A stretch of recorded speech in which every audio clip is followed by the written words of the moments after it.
Fala aí, pessoal, tudo bem? Se estiverem escutando um barulho aqui, tá caindo um pé d'água aqui atrás, se verem uns clarões aqui, tá dando trovão.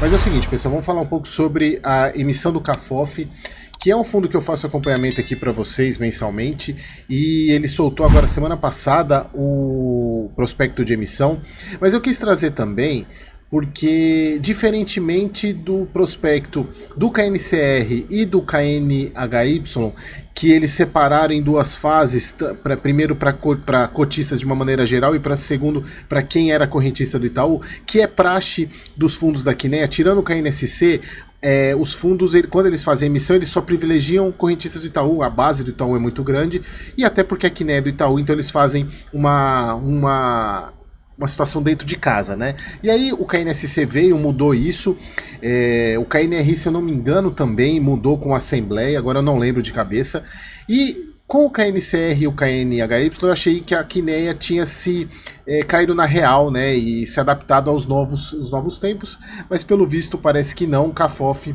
veio uma emissão exclusiva para quem tem conta na corretora do Itaú. Então vamos lá falar um pouco sobre a emissão.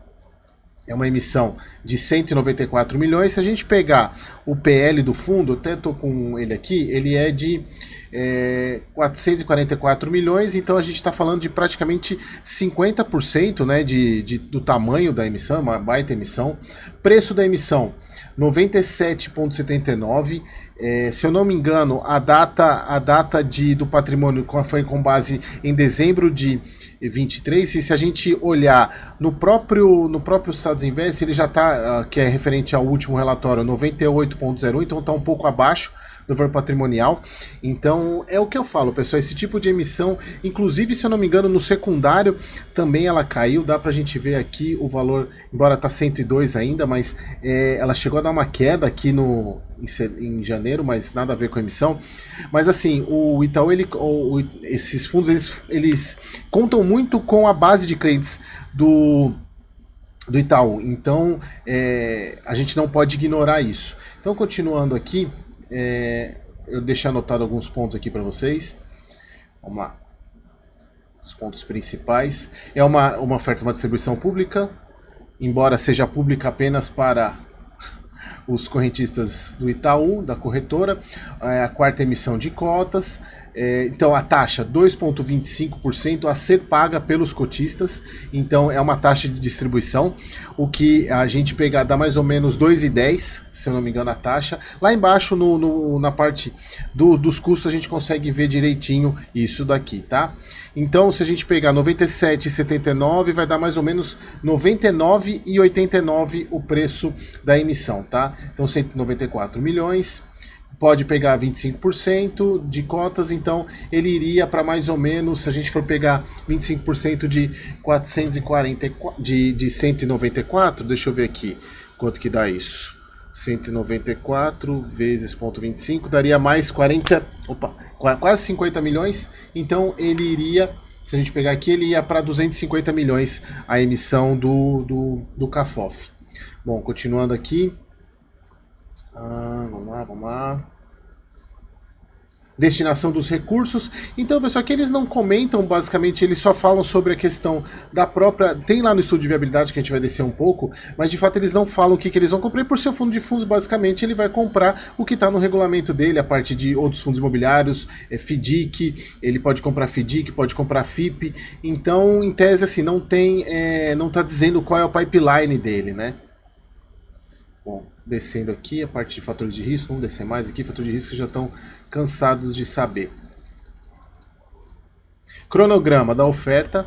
Então, olha só, vejam que não tem nada de exercício de direito de preferência, não tem nada sobre isso, porque é uma oferta para clientes da corretora do Itaú. Então, não tem isso, né? Então, ó, veja só, divulgação do anúncio e disponibilização do prospecto foi dia 1º, início do período de coleta de intenções de investimentos do âmbito da série 1 e da série 2. É importante que eles separarem duas séries, mas na verdade não é para separar entre cotistas não, tá? O que eles fizeram é que no âmbito da segunda série, que é lá para 18, na verdade é isso, lá para o dia 18 de de março, eles vão pegar o valor da cota, da cota na emissão, vai ser de acordo com o valor patrimonial daquele momento. Então não vai ser desse aqui, até porque FOF oscila muito de patrimônio de um mês para o outro. Então essa é basicamente a diferença deles. E o término dia 19/7, que é o término da segunda série. Vejam, viram como não tem nada de direito de preferência, então infelizmente, se você é cotista do CAFOF, você vai precisar abrir conta na corretora do Itaú. Aqui que eu falei para vocês, olha, aqui o patrimônio como que ele vai ficar, se ele captar os 250 milhões, que eu acredito que vai, né, ele vai captar. Porque, e aqui eles até colocam 98,13 exatamente por causa dessa questão das diferenças de séries das cotas, né? Eles até colocam aqui, ó, no nome da série 2, o preço da emissão das cotas será valor atualizado na cota da quarta emissão. Então ele vai atualizar isso, tá? Deixa eu ver aqui, o que mais? Chegamos no contrato de distribuição, só para vocês verem essa questão das taxas, né? Basicamente está em comissão de distribuição 1,66, do total lá, vejam, dá R$ 2,10, né, o valor do custo, e 2,15%, basicamente ficando em comissão, né, a parte dessa taxa, né, da emissão. Então não tem muito que chorar. E aqui o pagamento desses custos será de responsabilidade do investidor, ou seja, tá embutido no preço da cota, junto com o valor da cota, né, o preço, a taxa. Pessoal, um ponto que eu tinha esquecido aqui, eu até tinha esquecido de grifar isso aqui, mas eu precisava falar isso para vocês. Olha só aquilo que eu falei. O fundo, mediante prévia aprovação em Assembleia Geral dos Cotistas, poderá promover emissões de novas cotas para a captação de recursos adicionais, não sendo assegurado aos cotistas qualquer direito de preferência nas eventuais futuras emissões de cotas. Ou seja, é aquilo que eu falei, não tem direito de preferência, então é por isso que eu tô falando, é lá na base do Itaú mesmo. Mas vamos descer, eu dei uma pausada aqui, uma editada no vídeo, para poder pegar essa parte que eu tinha lembrado disso, mas eu não tinha marcado no vídeo. Bom, vamos falar um pouquinho sobre o estudo de viabilidade. Vocês vão ver que ele é bem pequeno, porque ele não tem nada muito, aqui o preço da cota, né, 97, taxa de distribuição, os administradores, né, toda a parte do... Bom, vamos lá. Aqui, a participação, a participação no Fundo de Empreendimentos Imobiliários prevista na 472 será realizada mediante aquisição de cotas de fundo imobiliário, CRI, LCI, LH. Então não tem muito que... Eles não detalham qual que é o pipeline dessa emissão. Eles colocam aqui quais são a estrutura, quem são as pessoas... Mas vocês vejam, não tem nada falando aqui o dado financeiro esperado do FOF, do CAFOF, mas vocês podem ver, não tem nada falando sobre tanto é que já acabou, inclusive, o estudo de viabilidade. Mas o que eu posso falar para vocês, pessoal, é o seguinte, analisando a oferta e até conversando com algumas pessoas, com alguns analistas, entendem que é uma boa emissão, até porque como ainda existem alguns fundos imobiliários descontados, o gestor ele vai poder comprar outros fundos, né? E o CAFOF, eu sempre, quem acompanha os vídeos aqui do CAFOF vê que eles são bons nessa questão da gestão de ganho de capital. Então pode ser uma boa emissão, uma pena que não é para cotista, né? Não é para cotista de uma maneira geral, e sim somente para corretistas do Itaú.